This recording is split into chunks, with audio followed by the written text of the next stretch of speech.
Vendredi 11 juillet à 11 heures pour parler de reprise d'entreprise. Pour la petite histoire, Charles Rostand est mon père. Je pense que notamment de manière vocale, c'est assez indubitable. Et si vous vous confondez, c'est pas grave, on risque de dire à peu près la même chose pendant une heure. La reprise d'entreprise est devenue un sujet qui est un peu the new startup. C'est-à-dire que depuis quelques semaines, quelques mois, on a l'impression sur LinkedIn d'entendre parler de reprise d'entreprise comme on entendait parler de levée de fonds dans les belles années des levées de fonds, et comme si on avait découvert que la reprise d'entreprise était la nouvelle martingale pour faire fortune. Alors, il se trouve que j'ai la chance d'avoir un géniteur qui, en dehors de beaucoup d'autres qualités, connaît ce sujet à fond pour avoir été lui-même repreneur d'entreprise avec ma chère mère, et pour, depuis qu'ils ont vendu leur dernière entreprise et ne pouvant s'arrêter d'être actifs dans tous les sens du terme, est devenu le directeur du CRA, qui est l'organisme de formation à la reprise d'entreprise, on va dire legacy, c'est-à-dire vraiment celui qui a été créé, je crois, en 1988 ou début des années 90, pour justement encadrer ce sujet. Donc, ce qui était assez amusant, c'est qu'au moment où sur LinkedIn a commencé à fleurir des posts sur la reprise d'entreprise, c'est génial, certains acteurs de l'écosystème plus ou moins recommandables comme Oussama Hamar et d'autres se sont emparés de ce sujet comme s'ils venaient de le découvrir. Il se trouve qu'à peu près dans le même laps de temps, j'avais enregistré avec ce cher père lors d'un de ses passages à Barcelone et dans le studio que nous voyons sur la photo de Benjamin, sur l'image de Benjamin, un épisode sur ce sujet. Pourquoi? Parce que on voulait faire un épisode, et puis comme c'est quand même le sujet qui occupe mon père depuis 4 ou 5 ans, je me suis dit, c'est quand même il y a une concordance de temps qui fait que c'est l'occasion d'en parler. Et puis, j'ai la chance, une immense chance et l'honneur d'être associé avec Sébastien et Benjamin dans le cabinet de directeur financier à temps partagé ITER Advisor. Je me suis dit, qu'à cela ne tienne, essayons d'aborder ce sujet de manière pragmatique avec deux angles qui sont, en fait, dans quel état, enfin, qu'est-ce que c'est réellement de reprendre une entreprise du point de vue du repreneur. Et ça, je pense que papa qui envoie passer 600 par an a une certaine expérience. Et puis surtout, la reprise d'entreprise, en dehors du mirage du côté achète ma formation à 8 000 € et ton entreprise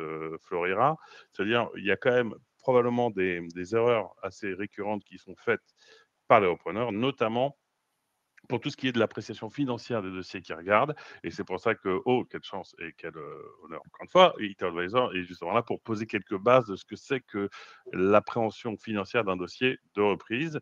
Et c'est pour ça que nous sommes là aujourd'hui. Donc, on va commencer par, je vais faire une toute petite introduction de, si vous voyez bien mon écran, de ce que c'est que le marché de la reprise. Alors, je pense que ce qui fait que, pour moi, il y a deux facteurs principaux qui font que la reprise est devenue à la mode.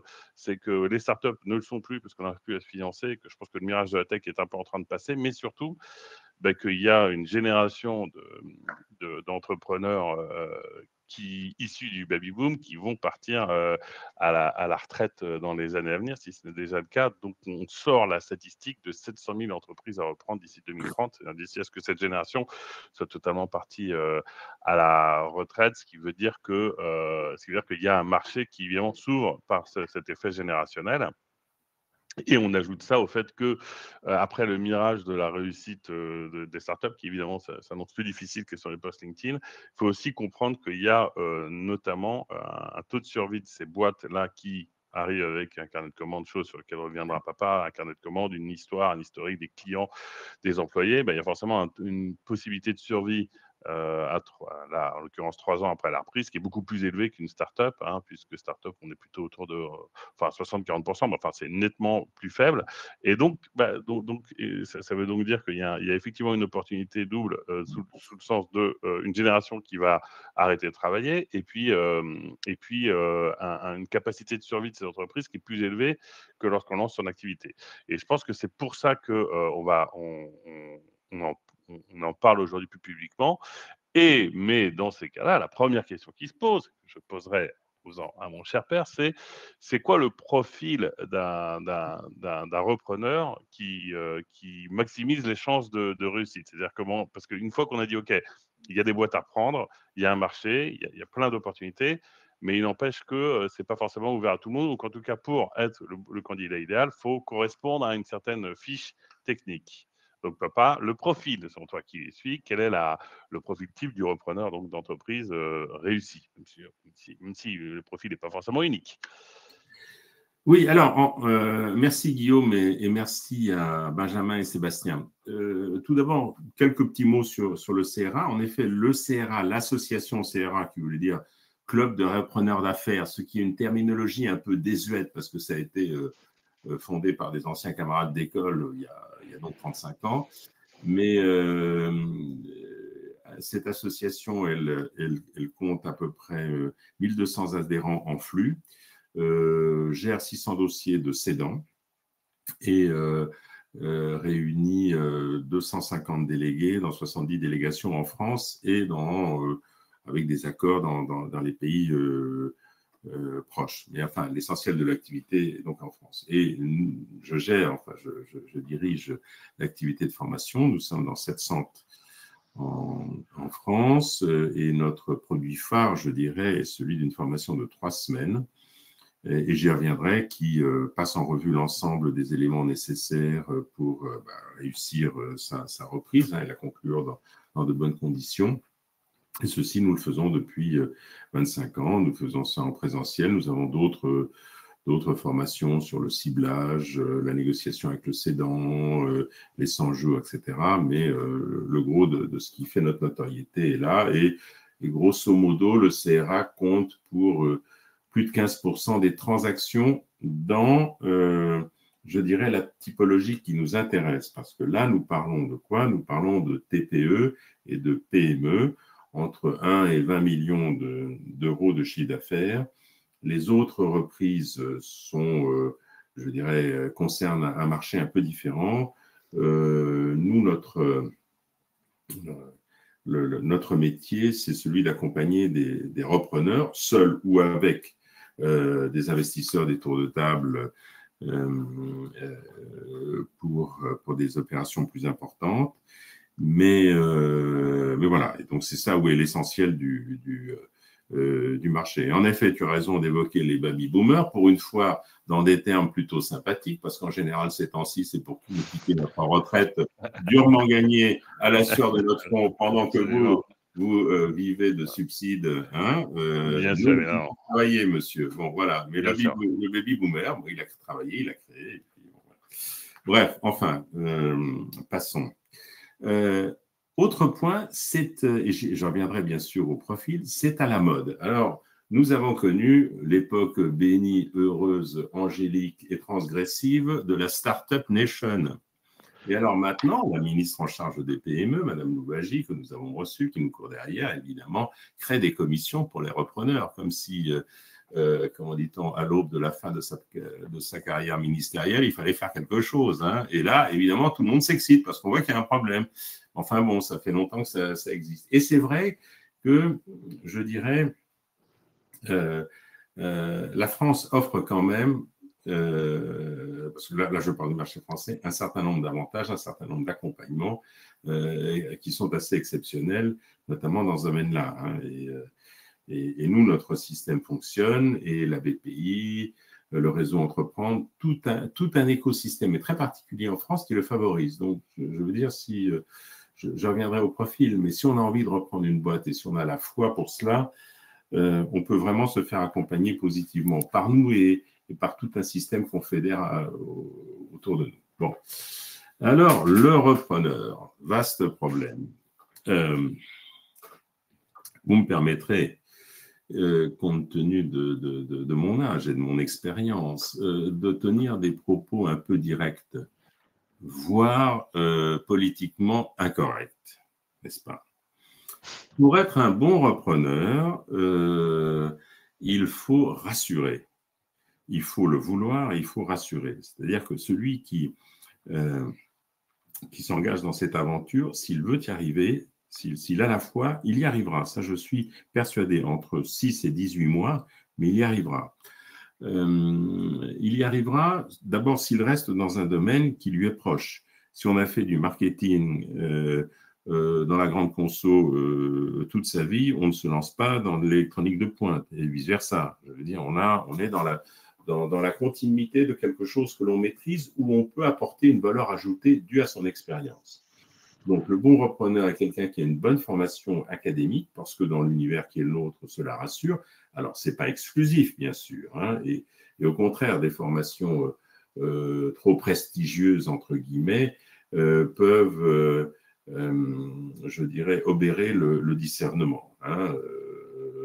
Souvent, des repreneurs sont des gens qui se lancent rapidement avec ce talent et cette énergie vitale pour monter une boîte. Mais bon, nous sommes dans la deuxième génération, là, ceux qui reprennent quelque chose qui existe. Donc, ce sont des gens qui, en général, sont formés. Étant formés, ayant eu une carrière, je dirais, avec des responsabilités, il faut aussi qu'ils disposent de certains moyens. Vous ne pouvez pas rassurer un cédant si vous n'alignez pas d'une manière ou d'une autre. Alors, il ne s'agit pas d'entrer dans le détail, bon, je dirais un montant minimum qui conforte la viabilité de votre offre. Bon, et là, je parle à des financiers qui ont dû voir cela à plusieurs reprises. Ce n'est pas possible. Bon, donc c'est quelqu'un qui arrive avec entre 100 et 500, voire 1 million d'euros de chiffre d'affaires et qui, directement et indirectement, mobilise de pouvoir acheter une boîte. Et voilà, donc il y a cet élément-là. Il y a l'élément de capacité à faire, d'engagement personnel et de risque que l'on prend. Bon, donc ces deux choses-là. Donc ce qui fait que l'âge médian est autour de la quarantaine. Ça va de 35 à 55, mais il m'arrive de voir des repreneurs de 55, donc quand même sensiblement plus jeunes que moi, et je leur dis, vous allez voir quelqu'un qui a entre 5 et 10 ans de plus que vous, il faut que vous trouviez une solution de continuité, parce que, bon, je dirais, à 55 ans, si on n'a pas eu cette expérience, et si on ne propose pas une suite, on est peu crédible. Donc, grosso modo, voilà, une formation, des moyens, un âge médian, et la volonté de le faire, et puis ne pas rêver, quoi, ne pas rêver, faire preuve de bon sens. Et ça, c'est quand même plus compliqué. Voilà. Exactement. Faire preuve de bon sens, c'est-à-dire ne pas rêver, je dirais. Alors, encore une fois, je ne veux pas avoir l'air de... Mais enfin, ce que je dis aux gens, c'est qu'il faut que vous rachetiez une boîte que vous pouvez vous payer, dans laquelle vous vous sentez bien, et qui vous paiera un jour. Et ne pas poursuivre des chimères de transformation du monde, de l'éco-construction, de l'écosystème, du changement climatique, de la vie, enfin des conneries. Enfin, pas des conneries, mais enfin, des choses qui je dirais, sont sérieuses et sont dans l'air du temps, mais ce n'est pas l'objet. Vous achetez une boîte que vous allez analyser avec l'aide de vos conseils et évidemment qui est dans un domaine où elle pourra susciter l'appui des banques, des financiers, etc. Mais bon, vous n'êtes pas là pour transformer le monde, vous êtes là pour gagner de l'argent. Et voilà, et vous amuser. Exactement. Et est-ce qu'on peut revenir un peu rapidement, parce qu'on voit le portrait type. Maintenant, si tu peux un peu dire qu'est-ce qu'il y a, enfin, à la fois l'avantage de la reprise par rapport à la création pure, toi qui as fait les deux, en fait, coup sur coup, hein, la reprise puis la création, et puis ensuite revenir un peu sur les étapes que tu as déjà un peu, on a déjà un peu touché le sujet, mais si tu devais dire en quelques mots quels sont les avantages, encore une fois, de manière réaliste et pragmatique, de la reprise par rapport à la création, issu de ton expérience et de ce que tu vois chez les autres, qu'est-ce que tu dirais en gros? Ce qu'on a résumé sur ce slide, mais ton point de vue sur pourquoi est-ce que reprendre est mieux ou est plus simple, ou pas forcément que de créer, quoi? Comment tu vois? Vraiment la comparaison des deux, ou Oui. encore une fois, comment on l'avait fait? Alors, je dirais très rapidement pour illustrer notre exemple. Moi, ta mère était dans le recrutement. Après avoir fait Sciences Po, une carrière dans la banque, elle s'est lancée dans le recrutement, la graphologie, où elle marchait bien d'ailleurs. Et moi-même, j'étais plutôt dans les produits de luxe et les produits de marque. Bon. Et nous avons commencé par reprendre une affaire de formation linguistique. Pour une raison assez simple, c'est qu'on pouvait se la payer et que, je dirais, nous voulions être indépendants, ne dépendre de personne. Alors, ce qui est une limitation, parce que nous sommes restés à une taille modeste, enfin qui s'est développée quand même, mais bon, dans un autre contexte, avec d'autres associés, on aurait peut-être vécu plus dangereusement, mais bon, se serait développé davantage. Bon, bref. Donc, ce qui veut dire que c'était dans la continuité d'un fonds de commerce qui existait. Et là, c'est quand même, je dirais, le monde des startups, tu le connais, vous le connaissez beaucoup mieux que moi, le taux de déchets est énorme et le taux de succès peut-être plus météoritique. Je dirais, quand vous faites une reprise, vous pouvez fructifier, gagner de l'argent si vous avez du talent. C'est pas le même impact que si vous développez un logiciel ou des ordinateurs dans un garage comme certains. Je veux dire, on n'a pas la capacité de démultiplication. On réduit aussi très largement le taux d'échec parce que le nombre de plantages autour de vous, vous en savez plus que moi. Donc, le premier point, l'avantage, c'est que vous vous situez dans une continuité, donc vous avez un modèle économique qui devra forcément évoluer, mais dont vous avez pu prouver la fiabilité. Donc, vous avez la visibilité. Donc, c'est quand même une assurance. Et je dirais, le créateur, il fait ça plutôt dans une tranche d'âge plus jeune, hein, avant 30 ans, grosso modo, j'imagine, c'est vous qui avez les statistiques. Nous sommes au-delà, avec un système qui s'est plus stabilisé. Donc ça, c'est vraiment le premier point. Et puis, il en résulte que vous pouvez faire une analyse, je dirais, des fondamentaux, des risques, des audits. Et normalement, si vous êtes bien accompagné, vous pouvez avoir une vision à peu près claire. Et si vous êtes lucide sur vous-même, vous pouvez assez rapidement voir quelles sont les priorités et développer. Donc, je dirais, le gros avantage, tu dirais que le risque, c'est quand même très, très lié au risque, quoi. Ah oui, c'est lié au risque et c'est lié au fait que vous prenez un truc que vous avez le temps d'analyser et qui vous correspond. Moi j'étais très bien dans l'univers de la formation, j'avais une expérience internationale, je passe les détails, on a créé des boîtes dans ce domaine-là et s'est développé dans le monde entier. Bon, voilà, il y avait quand même un lien entre mon activité et celle de ta mère et ce que nous avons fait. Ouais, donc c'est la partie continuité. Et puis en fait, effectivement, ce qu'on rajoute dans ce slide, c'est qu'il y a le risque est un gros facteur, mais il y a aussi qu'il y a une structure existante des clients, des financements, des rapports déjà avec des banques. Donc en fait, on prend la suite. C'est-à-dire qu'il y a quand même tout un ensemble de détails techniques qui sont déjà couverts par rapport à tout créer depuis le début. Et ça, évidemment, ça c'est du bon sens. Mais si je passe à la slide suivante, je dirais quand même les erreurs, parce que tu viens de dire, effectivement, c'est très bien parce qu'en fait, il y a une activité qui préexiste et donc on prend la suite, ce qui peut-être va limiter, dans un certain sens, la croissance et le développement parce que finalement, on est déjà dans un monde qui est peut-être un peu circonscrit, au contraire de ce qui peut avoir une composante de fantasme de créer un nouveau marché. Maintenant, si on s'arrête un peu sur les erreurs, alors je t'ai mis quelques petits verbatim issus de nos différentes discussions. Les principales causes d'échec dans les formateurs dans les gens que tu formes et que tu vois, et qui sont importants pour se situer enfin, pour avoir l'état d'esprit. Moi, j'ai noté vraiment la partie, la partie, je dirais, un peu irrationnelle qu'on peut avoir, le manque d'humilité et un peu le fait de vouloir tellement y aller qu'on sort un peu de la réalité. Tu vois ce que je veux dire? Qu'on n'a pas forcément un recul et ça va nous faire une transition vers la partie financière, c'est qu'en fait, on surestime sa capacité à prendre et la capacité de la boîte à vivre et à se développer quelque part. Oui, alors, l'humilité, surtout dans un environnement où, en règle générale, les repreneurs sont plutôt des gens qui viennent d'univers de groupe ou d'entreprise où ils disposent, je dirais, d'un certain nombre d'expertise à leur portée immédiate, de fonctions support et tout ça qui les conforte ou en tout cas minimise le risque politique dans la prise de décision, enfin tout le tralala que l'on connaît par cœur.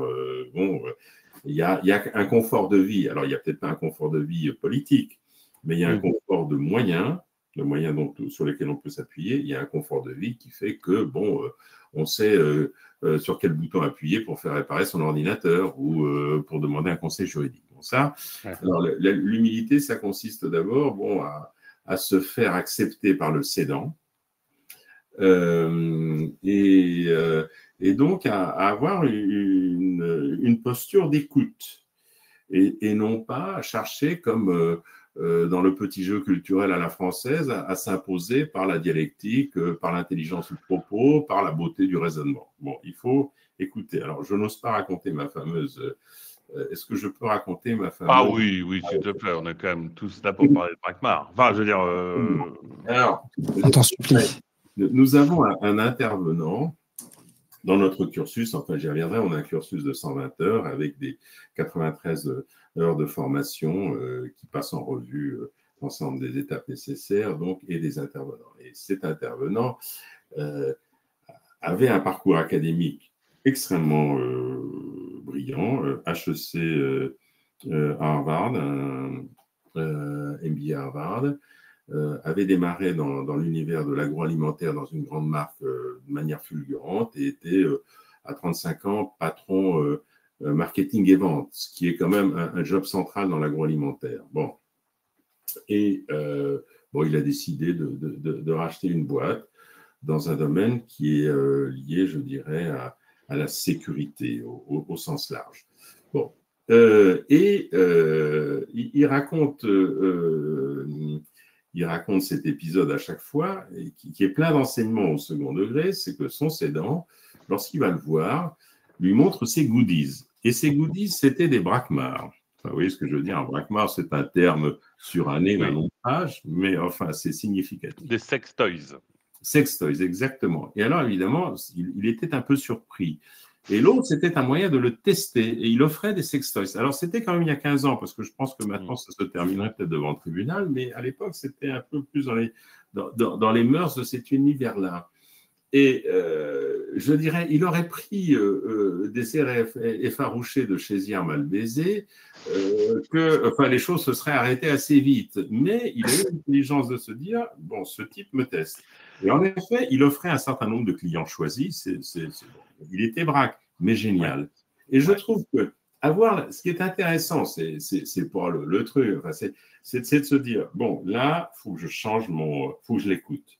Il faut que j'apprenne à le décoder, à le rassurer, parce que sa boîte est super. Et en effet, sa boîte est super. Il a racheté cette boîte, il l'a développée, ça marche très, très bien. Mais, je dirais... Bon, boum, ça c'était assez malin comme démarche. Donc, l'humilité. L'humilité aussi, c'est de se dire que il faut se fixer les priorités. Et les priorités ne sont pas toujours celles que l'on aurait tendance à avoir en calquant sur l'entreprise que l'on va reprendre, je dirais, les expériences professionnelles que l'on a eues par le passé.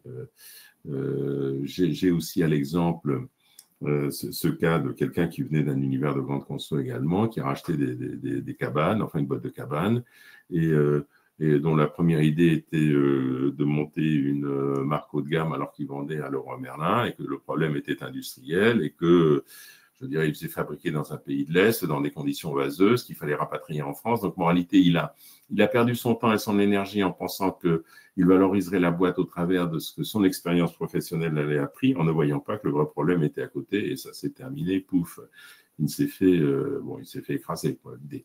Donc, voilà, je dirais l'humilité, des modèles économiques, bien analyser les modèles économiques. J'ai un autre cas, quelqu'un très, très brillant, très, très beau parcours là aussi, bon, je passe, les meilleures écoles, la haute fonction publique, et tutti quanti, et qui rachète une société dont l'activité,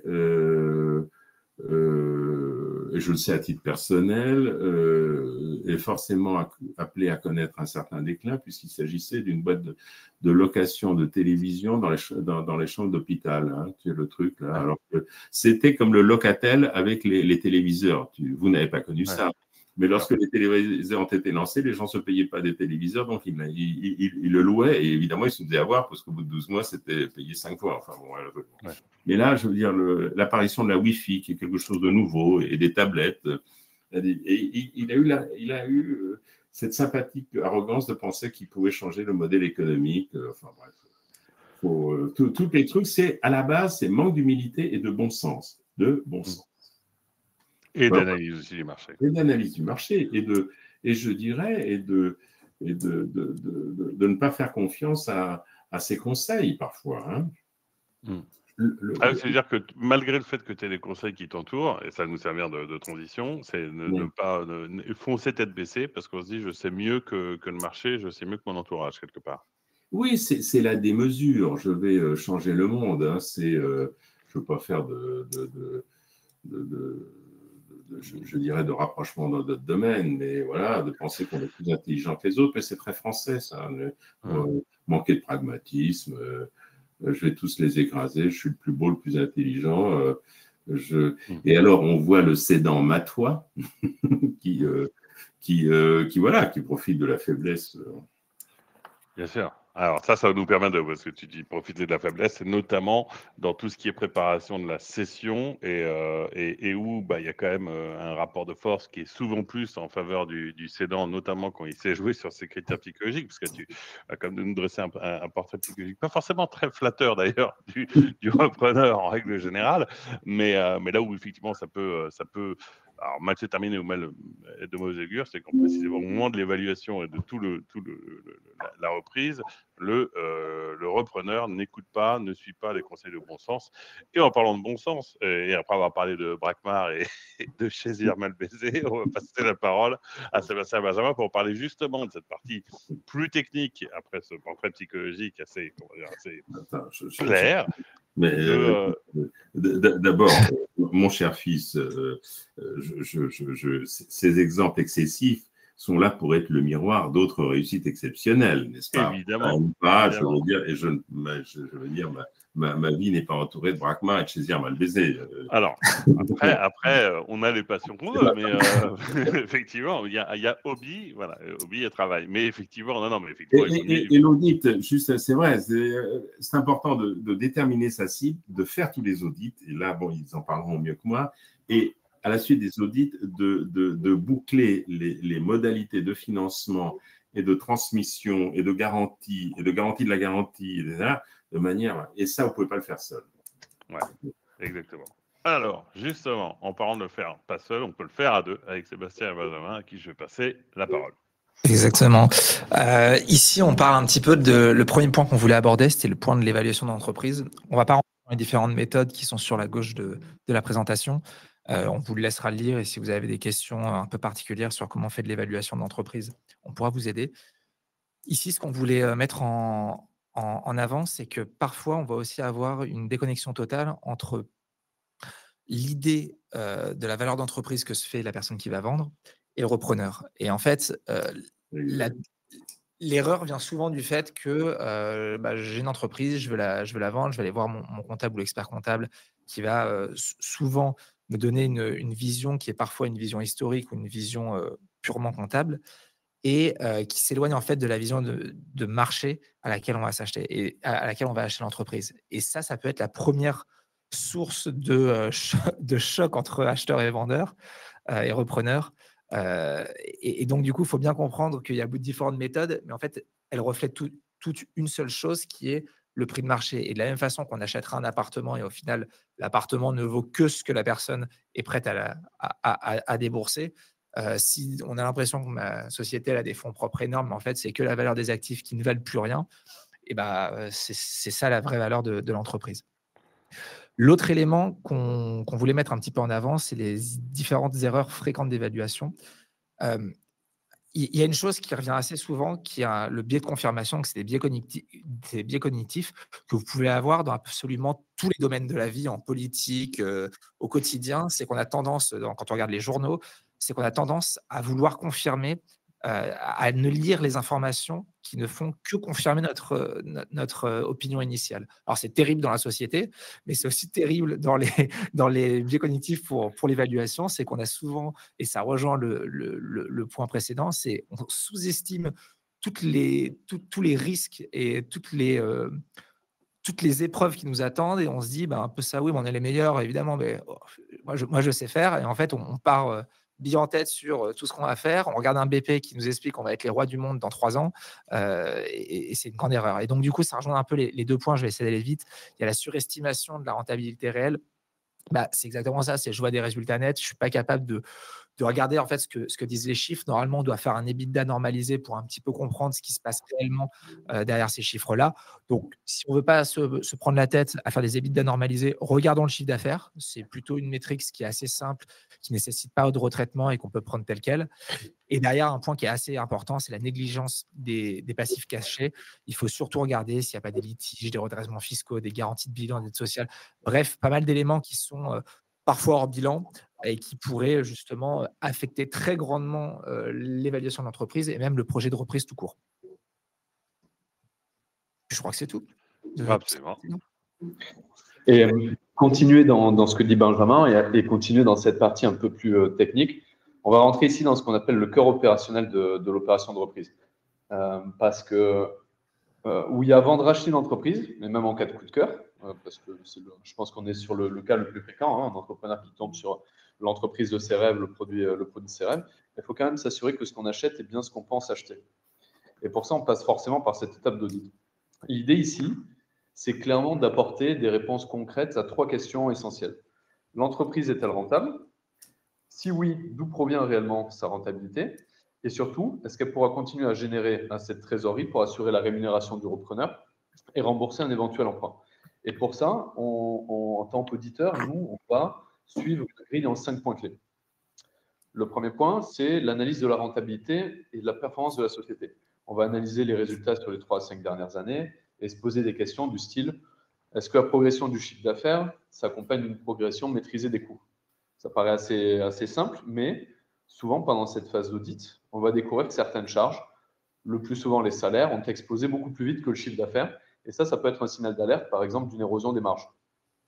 Un autre point clé qu'il va falloir prendre en considération, ça va être d'identifier les produits ou les clients qui contribuent le plus au résultat.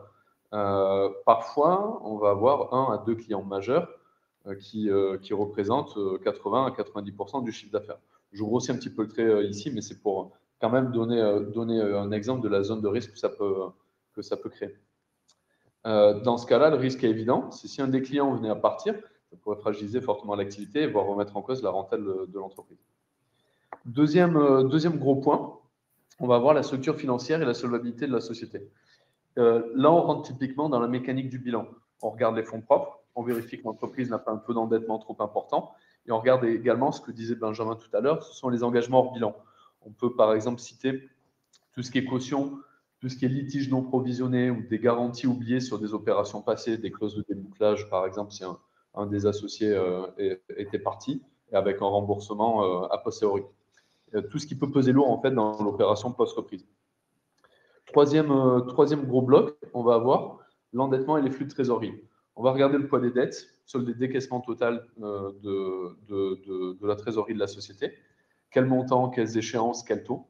Et surtout, on va vérifier que l'entreprise est capable de générer suffisamment de trésorerie pour faire face à ses engagements financiers. 1, sans mettre à péril son activité courante. 2, sans amputer sa capacité à investir ou même à saisir des opportunités de croissance pour le repreneur. Un conseil qu'on donne souvent ici, ça va être de toujours regarder comment les investissements passés ont été financés. Alors, ça permet souvent de comprendre la philosophie financière. Bon, c'est un bien grand concept, hein, la philosophie financière du dirigeant, qui va pouvoir osciller entre prudence et prise de risque. Quatrième point, on va parler du besoin en fonds de roulement. Le BFR, je pense que je vais quand même utiliser la phrase de dire que c'est le nerf de la guerre dans beaucoup d'entreprises. C'est une réalité. S'il est trop élevé, ça veut dire que la société immobilise beaucoup trop de trésor dans son cycle d'exploitation. Des clients qui paient en retard, des stocks excessifs, des fournisseurs qui sont réglés trop rapidement. Tout ça peut vite créer une tension financière. Et ici, le problème, puisque je crois que c'est Benjamin d'ailleurs qui me posait la question de savoir pourquoi le BFR était une des composantes essentielles dans la reprise. Mais le problème, c'est que les banques financent très mal le BFR. Et ça, c'est un point de vigilance essentiel dans la phase d'audit, puisque un repreneur qui se retrouve avec à devoir en plus financer du BFR ou aller voir les banques pour pouvoir refinancer le BFR avec du factoring, par exemple, c'est clairement une zone à risque pour l'entreprise. Et enfin, le 5e et dernier point, pour closer cette partie bien techniques, ce sont les comparaisons sectorielles. Ici, on va comparer les ratios financiers de la société cible à ceux du même secteur. Les taux de marge, l'endettement, le délai de rotation des stocks, par exemple. Ça permet de savoir si l'entreprise est dans la norme ou alors si elle cache des anomalies. En résumé, si on devait résumer cette phase d'audit, on va dire que c'est d'essayer de sortir de ce fantasme, cette vision vraiment idéalisée qu'on a de l'entreprise que l'on vise à racheter, et plutôt de rentrer dans la réalité économique de la vie de l'entreprise qui, elle, se mesure en marge, en cash flow et en solidité financière. Très bien. Alors, si vous me permettez, je suis tout à fait d'accord avec vous, d'autant plus que les repreneurs ont, je veux dire, en règle générale, une bonne notion des équilibres budgétaires et des comptes d'exploitation. Parce qu'ils gèrent des unités, ils gèrent des équipes, ils gèrent, bon, etc. En revanche, ce que vous avez évoqué sur les flux, les engagements et tous ces éléments-là ne leur sont pas forcément familiers, puisque c'est souvent délégué dans les organisations. Et ça, je dirais, ils peuvent assez facilement se faire avoir. Vous évoquez les engagements hors bilan, les trucs, etc. Si ce n'est pas bien marqué, si ce n'est pas bien inscrit après dans les documents de cession et les garanties, ça peut se terminer assez mal. Bon, et là, seul des conseils comme vous peuvent les éclairer, parce que ça ne fait pas partie de l'expérience, sauf avoir été directeur financier ou auditeur à un moment de sa vie. Et c'est important. Et en même temps, votre regard permet, vous évoquez les montages financiers, évidemment, un endettement, je dirais un cash flow prévisionnel raisonnable, doit pouvoir rembourser l'effet de levier en 5 à 7 ans au maximum. Au-delà, c'est cinglé. Et tous ces éléments-là, c'est intéressant que vous reveniez dessus pour dire, au fond, quels sont les équilibres. Oui, clairement, le délai de 5 à 7 ans correspond tout à fait d'ailleurs au montage qu'on va voir un petit peu plus loin, qui est quand même le montage le plus classique dans ce genre d'opération. Tout le monde a entendu parler au moins une fois dans sa vie d'entrepreneur du LBO. Le principe est quand même assez simple, c'est de créer une société holding qui, elle, va s'endetter pour acheter l'entreprise cible. Jusque-là, on reste dans du très concret. Donc, c'est donc pas vous, en tant que personne physique, qui portez directement la dette, mais c'est la holding qui sera ensuite remboursée grâce aux résultats futurs de l'entreprise que vous venez d'acquérir. D'accord ? Autrement dit, c'est important de bien comprendre ce mécanisme, car ce sont les cash flows de l'entreprise qui vont financer son propre rachat. Et il y a d'ailleurs un avantage fiscal qui est assez méconnu, pour en avoir discuté quand même avec quelques entrepreneurs, c'est que les intérêts d'emprunt sont déductibles des résultats, ce qui allège l'imposition. Donc le montage est clairement parfait pour arriver à s'insérer facilement dans un montage de financement d'une opération de reprise. Alors il y a plusieurs variantes. On en a tous entendu parler. Clairement, je pense que ce sont plus des mots et des concepts qui ont été mis sur des opérations quasi uniques. Mais par exemple, le LMBO, le Leverage Management Buyout, qui va être appliqué quand les repreneurs sont des managers ou des salariés de l'entreprise. On va avoir également le LMBI quand ce sont des repreneurs externes du même secteur, par exemple. Et on va en avoir un autre qui a bien fait rire Guillaume, qui est le BIMBO, qui combine les deux approches entre managers internes à l'entreprise et des investisseurs du secteur. Et si on prend un exemple assez concret, avant que Benjamin d'ailleurs fasse le cas un petit peu plus complexe avec la répartition totale du financement d'une opération de reprise, mais si on ne gardait que le LBO comme montage unique, on aurait une entreprise, par exemple, valorisée 5 millions d'euros, d'accord ? Les repreneurs vont apporter en fonds propres 1,5 million d'euros, ce qui représente à peu près 30% de fonds propres, ce qui est dans les standards. On va avoir un minimum acceptable de 20%, 30% en moyenne d'apporter en perso. Et la banque qui va financer les 3,5 millions restants, donc les 70%. Ensuite, grâce aux résultats générés par l'entreprise, ici on a pris l'exemple de 800 000 euros de résultats générés par an. Bon, là encore une fois, on grossit le trait parce qu'une entreprise qui génère 800 000 euros de résultats nets par an premier conseil qu'on lui donnerait, en tout cas, c'est pourquoi céder l'entreprise qui est une cash machine. Mais imaginons que ce soit le cas, là, on rentrerait dans du remboursement sur un horizon économique de 5 à 7 ans dans le cadre du LBO. Ici, la question, c'est d'ailleurs, quel est le principal risque dans ce type de montage? C'est clairement la dépendance aux résultats futurs. Parce que si l'entreprise traverse une mauvaise passe, une mauvaise conjoncture, un concurrent qui arrive sur le marché, clairement, le remboursement peut devenir incertain et mettre en péril l'opération. Et c'est là où le rôle des partenaires financiers, outre montage et endettement au niveau de la holding, devient vraiment intéressant. Exactement. Alors, sur la droite de la slide, nous, ce qu'on a fait, c'est juste de montrer un petit peu l'effet de levier, comment il se manifeste. Donc, l'effet de levier, c'est aussi, on a supposé que tout le monde le savait, mais en fait, c'est au lieu, et là encore, hein, je pense que peut-être ça parlera, pour ceux à qui ça ne parle pas, ça parlera peut-être plus sur de l'immobilier, mais c'est qu'au lieu d'acheter un bien en cash et donc qui m'apporte une rentabilité qui est faible, c'est j'achète le bien avec un capital qui est minimum grâce à cet effet de levier. Donc, je complète mon apport initial via de la dette, quelle qu'elle soit. Et derrière, ça me permet d'acquérir au fur des années des résultats qui sont beaucoup plus forts par rapport au capital investi. Donc, ça veut dire que ça me permet soit d'acquérir des opérations qui sont plus grandes par rapport à ma capacité réelle, grâce à cet effet de levier, soit de multiplier mes opérations. Par exemple, au lieu d'acheter un bien immobilier, je peux en acheter 3 grâce à cet effet de levier. Et donc, si on revient ici dans le slide, dans la slide et donc dans la présentation de ce qu'on met, en fait, l'effet de levier, vous allez voir que l'apport personnel, c'est la barre qui est la plus foncée en bleu. Et donc, pour des PME qui ont une valorisation qui est inférieure à 1 million, on va devoir à peu près apporter 40% de la somme. Mais par exemple, pour des ETI qui représentent peut-être des valorisations au-dessus des 20 millions, on serait à 10-15% de la somme apportée. Donc, on voit que plus les montants sont grands, en fait, ça dit quoi? Ça dit que plus la société est grosse, plus elle a normalement une capacité à générer des revenus, plus les revenus, et comme l'expliquait Sébastien, sont certains, parce qu'effectivement, sur une petite PME, généralement, on va dépendre de quelques clients. Donc, le client s'en vont, il y a un problème, c'est plus risqué. En revanche, sur des grosses boîtes qui tournent, qui ont un carnet qui ont des clients qui ont des contrats sur plusieurs années, avec de la récurrence, ou en tout cas avec un marché qui est éprouvé, il y a un petit peu moins de risque, donc la banque finance un petit peu plus. Et donc, du coup, le fort effet de levier, il faut faire attention, parce qu'il y a un risque financier qui est plus élevé. La capacité de remboursement, elle doit être à peu près à 5-7 ans maximum. Et effectivement, et si tu vas, Guillaume, sur la slide d'après, en fait, c'est ni plus ni moins que la même chose, mais qu'on va dire d'une autre façon, c'est comment on répartit les différents types de financement. Et donc, en fait, ce qu'on voit, c'est qu'en plus d'une partie qui est l'apport personnel, on va avoir le prêt bancaire qui, en grande partie, c'est 50-70% du montage. C'est globalement ça. Alors, il y a des garanties, il y a du nantissement des cautions, il y a des comptes qui vont aussi être demandés.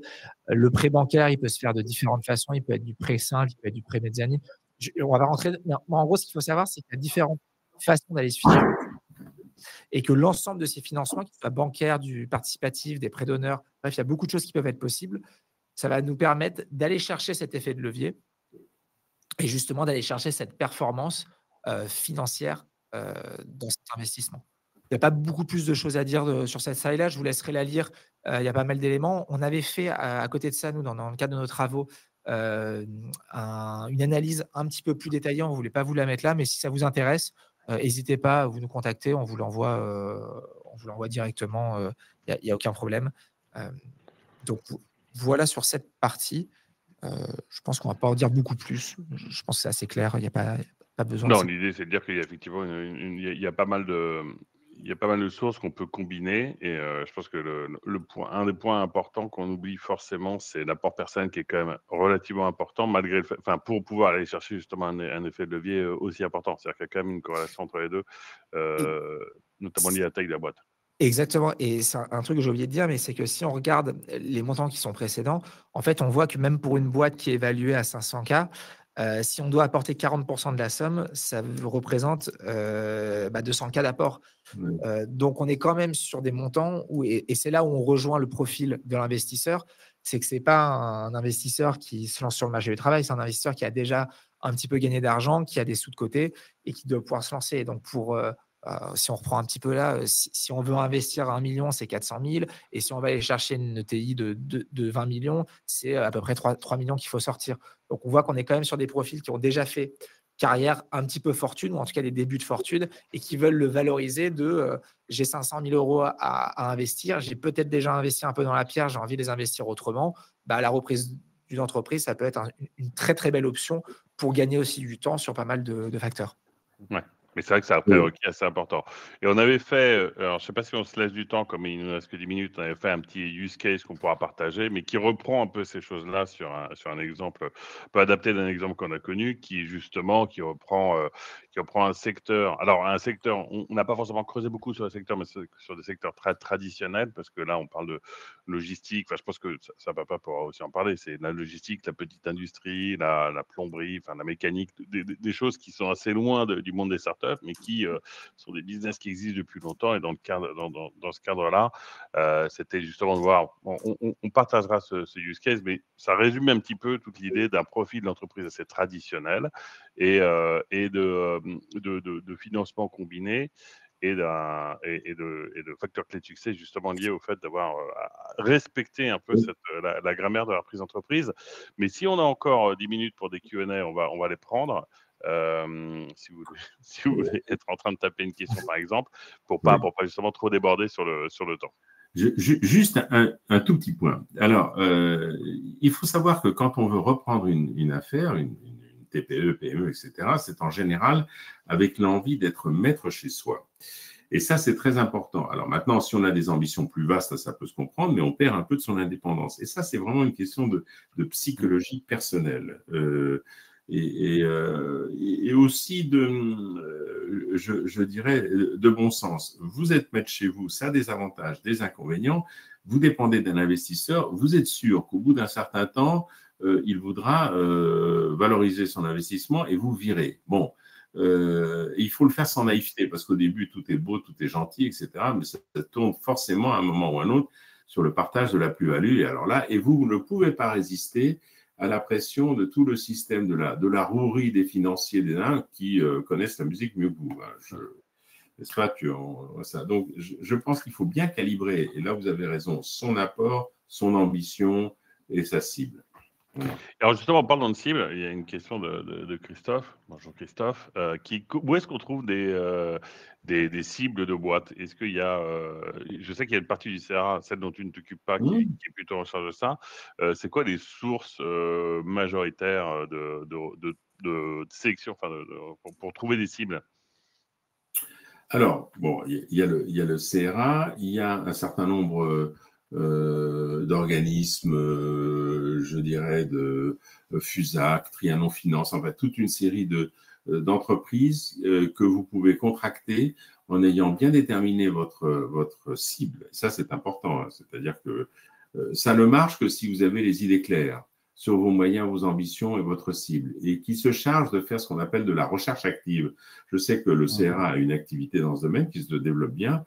Vous allez les voir, il y a un service, vous dites je vais acheter ça, ça, ça, ça, et il y a des techniques, je dirais, de base de données, je dirais, d'examen et d'analyse des bases de données pour vous sortir des boîtes à reprendre.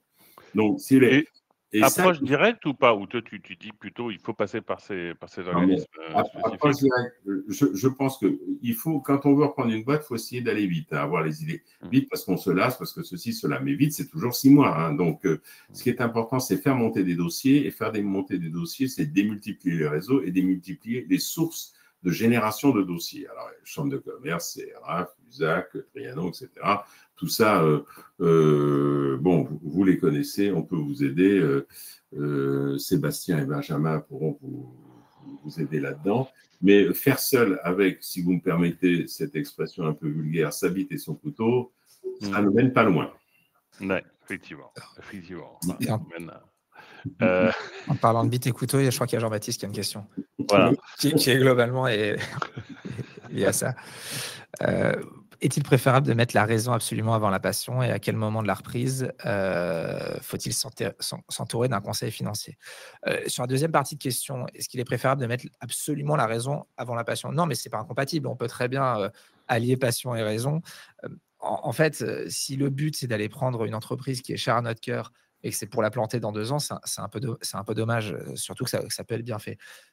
L'idée du conseil financier, c'est de regarder globalement si le projet se finance, comment le financer et comment anticiper au mieux les éventuels problèmes qui pourraient survenir en termes de gestion du cash. Donc, c'est pas tant. C'est surtout que s'il y a un projet qui n'est pas finançable dès le début, c'est bien de s'en rendre compte pour peut-être choisir dans le domaine de la passion un autre qui correspondra un petit peu mieux au montant initial, aux compétences du repreneur, à tout le projet. Donc, Ouais. il faut s'entourer d'un conseil financier au moment de reprise. Moi, ça me semble essentiel. Après, je prêche pour ma paroisse.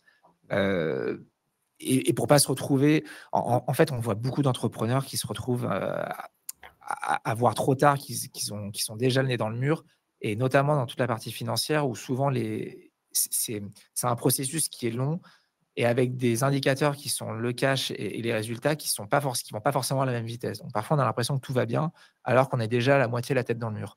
Donc c'est à ça que sert le conseil financier, c'est surtout de pouvoir pérenniser un projet, encore plus quand c'est un projet passion. Alors, je dirais que passion-raison, c'est un débat vieux comme le monde. Hein. C'est Saint-Augustin, saint Thomas d'Aquin, puis à un moment ou à un autre, il faut quand même concilier les deux. Ceci étant, je suis tout à fait d'accord, il y a les éléments financiers, il y a tous les autres éléments d'analyse de risque. Hein. Il y a commercial, stratégique, bon, bref, humain. Enfin, l'analyse des risques que vous faites est évidemment plus globale. Alors, je me méfie des passions mortifères. Hein. Ce que vous évoquiez tout à l'heure avec les biais cognitifs, hein, c'est le meilleur moyen de se conforter, parfois à tort, sur de mauvaises idées, je dirais, et de ne pas pouvoir en sortir, hein, pour auto-justifier toutes les positions et tous les fantasmes passés. Il faut être raisonnable. Et c'est à ça que vous servez. Hein, et il faut vous écouter. Ouais, mais c'est vrai qu'il y a une articulation entre les deux parce que si on n'est pas un peu, si on considère que la passion c'est de l'irrationnel, il faut une dose d'irrationnel et surtout d'insouciance pour y aller. Mais au début du chemin et ensuite quand même conforté ou enfin infirmé ou affirmé par de la raison. Et je pense que c'est à ça que servent les conseils financiers. Je pense qu'on peut considérer les conseils financiers au sens large. Et ça reprendra un peu le point de papa de dire qu'il faut aussi regarder la partie commerciale. Les gens, typiquement, si tu as la moitié de tes employés potentiels qui vont partir à la retraite dans les 5 ans, il y a plein d'autres éléments, mais je crois que c'est surtout d'avoir un conseil. L'avantage du conseil financier, c'est qu'il est assez clinique dans son appréciation des choses. Et comment ça ne ment pas, quoi. Tout à fait. Et pour parler des entreprises off-market, je pense que c'est un vrai sujet. Je pense que c'est aussi le sujet de cet emballement de LinkedIn, pour répondre à ta question, Théophile, qui est de dire que on a l'impression que c'est un martingale. Il y a beaucoup, à la fois toutes les entreprises, si tu prends Paper, Société.com, toutes les entreprises sont visibles, mais c'est pas parce qu'elles sont visibles et qu'on arrive à avoir des listings que déjà elles sont à vendre, qu'elles sont en bon état financier. Et donc, quelque part, le on et off market, il est à mon sens compliqué parce qu'une entreprise qui se déclare comme étant vendeuse, ça ne veut pas dire que c'est une bonne cible. Et une entreprise qui ne se déclare pas vendeuse, ça ne veut pas non plus dire qu'elle n'est pas à vendre. Donc, c'est vrai que c'est aussi, je pense, pour ça qu'il y a des méthodologies éprouvées par le CRA qui sont autre chose que d'apporter des listes, vu que derrière, en fait, il faut avoir un peu l'expérience de se dire, OK, il y a deux grands cas. Il y a le cas de la boîte qui dit, je veux me vendre. Mais bon, on a plutôt tendance à se dire, si elle veut se vendre, peut-être qu'elle cache un truc. Et la boîte qui ne cherche pas forcément à se vendre, ou troisième cas, et qui pourtant est intéressante. Et puis surtout, je pense, dans cet off-market, il y a beaucoup de boîtes qui n'arrivent pas, qui n'ont pas forcément accès à cette connaissance de comment se vendre. Et je pense que c'est ces boîtes qui finissent par arriver au CRA. Et pas mal d'exemples dont j'ai parlé avec papa au cours de ces dernières années, c'est quand même des boîtes sont des cas typiques d'entrepreneurs qui ont monté leur boîte, puis au moment de la céder, ils n'ont pas de successeur naturel d'enfants ou de neveux, mais derrière, ils sont un peu paumés parce que c'est pas forcément, ils sont pas forcément dans des écosystèmes où il y a des interlocuteurs. Ils sont pas tous dans le 8e arrondissement de Paris. Donc, c'est ça qui est rend probablement effectivement les cibles les plus intéressantes off-market parce que c'est possiblement des gens qui n'ont pas forcément la méthodologie de dire comment est-ce que je mets en place un process de succession en dehors de mon cadre très proche, quoi. Et ça,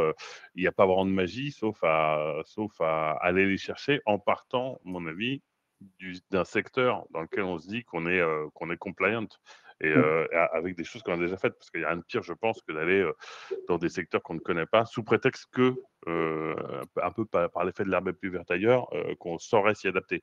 Ça, je pense que c'est un des points de base, c'est qu'il faut vraiment essayer de aussi privilégier un secteur qu'on connaît et ensuite aller chercher les cibles. On peut aussi, pour compléter ce que tu dis, Guillaume, c'est que un repreneur qui a vraiment une idée du type d'activité dans lequel il voudrait investir, ou même qui voudra avoir une idée du type de société qui peut être vendue, je pense que on va dire la stratégie de prospection la plus efficace serait de se renseigner auprès des réseaux directs des entreprises, c'est-à-dire les experts comptables, les avocats, les banquiers également, ou même s'il n'y a pas de nom immédiat qui serait donné. Hein. En revanche, ça permet quand même de se faire une idée si oui ou non il y a des sociétés qui se retrouvent sur le marché.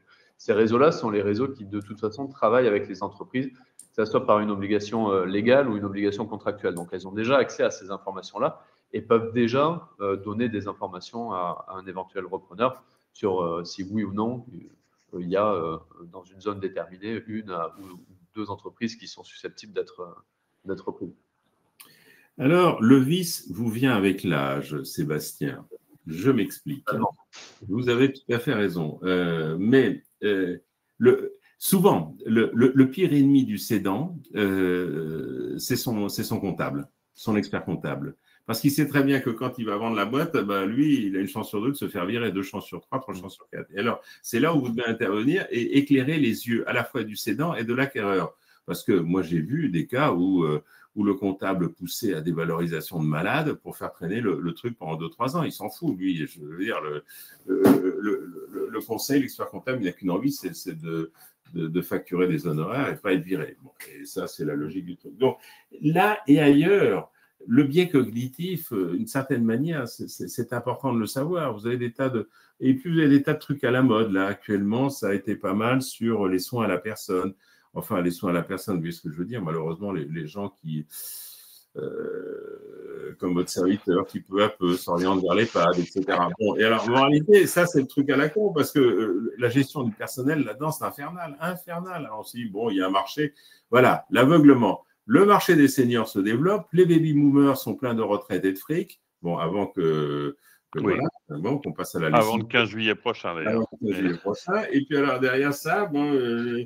jusqu'à 95 balais, on a des visions à folie, parce que gérer le personnel, c'est la folie. Folie. Donc voilà, vous êtes là pour leur donner le bon sens et en effet, centrer la passion sur un peu de raison. Voilà, ça me paraît une très belle conclusion, sachant que pour en avoir parlé avec quelqu'un qui j'ai fait un podcast la semaine dernière, il y a malheureusement un des secteurs dans lequel on est à peu près sûr que ça va marcher, c'est l'armement. Donc acheter des usines de flingues semble être le meilleur investissement, malheureusement. Je vais vous dire, le lauréat, nous avons, enfin, puis on va conclure là-dessus, on a 6 lauréats par an au CRA. Et le type qui a fait le jackpot, c'est un sous-traitant de l'aéronautique. Hein. Je veux dire, parce que vous vendez, enfin, ça va durer ce que ça va durer. Ça aussi, il ne faut pas non plus rêver. Hein. Je veux dire, on n'a plus de fric. Bon. Et puis, alors, toutes ces boîtes qui dépendent des financements publics, il ne faut pas non plus rêver. Ceci dit, c'est une explosion. Le nucléaire et l'armement, actuellement, boum. Hein, et puis, il faut acheter des boîtes sous-traitantes dans ce domaine. Hein. Bon, enfin, voilà. Voilà. Exactement. Merci à tous. Et puis, merci Guillaume, merci Sébastien et Benjamin et bonne chance. Et c'est une très belle aventure d'accompagner de belles personnalités. Franchement, dans une France décadente, décatie, vieillissante, la preuve, moi, vous avez de très belles aventures à faire et franchement de très belles opportunités. Et je le pense sérieusement et de très beaux types humains. Bravo. Merci, papa. Allez, à bientôt. Merci beaucoup. Au revoir.